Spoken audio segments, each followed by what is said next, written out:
خدای پاک بیم بازیار، دستگیر و جرم ما را در گذار.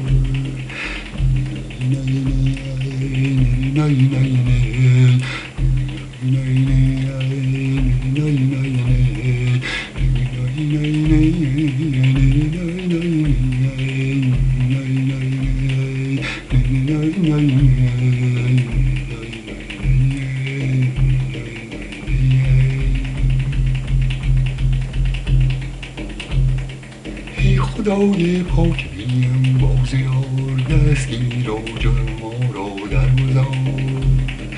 منم که گوشه میخانه خانه خواه من است.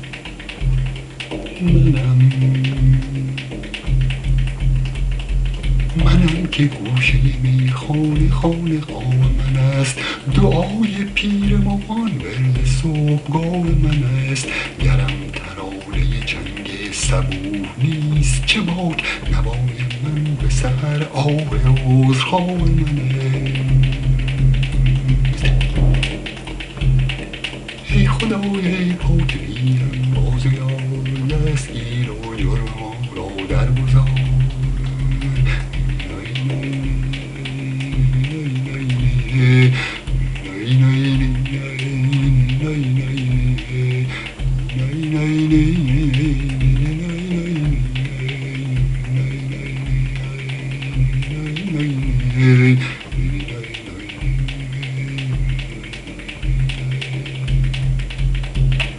ز پادشاه و گدا فارغم به حمدالله. گدای خاکبر دوست پادشاه من است. غرض مسجد و میخانم وصال شماست. جز این خیال ندارم خدا تباه من است. ای خدای پاک بیم بازیار، دستگیر و جرم ما را در گذار.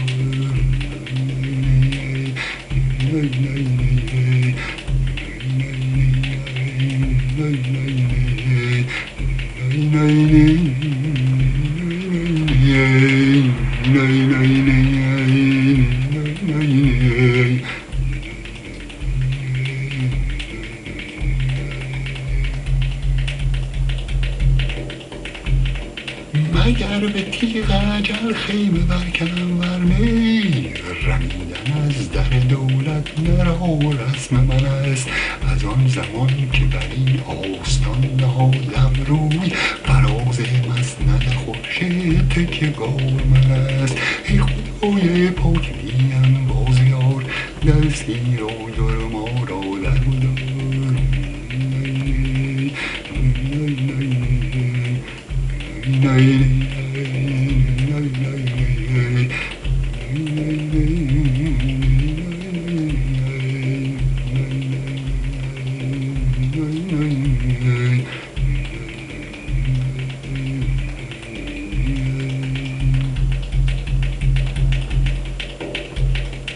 گناه اگر چه نبود اختیار ما حافظ، تو در طریق ادب باش گو گناه من است. تو در طریق ادب باش گو گناه من است. ای خدای پاک بیم بازیار، دستگیر و جرم ما را در گذار. ای خدای پاک بیم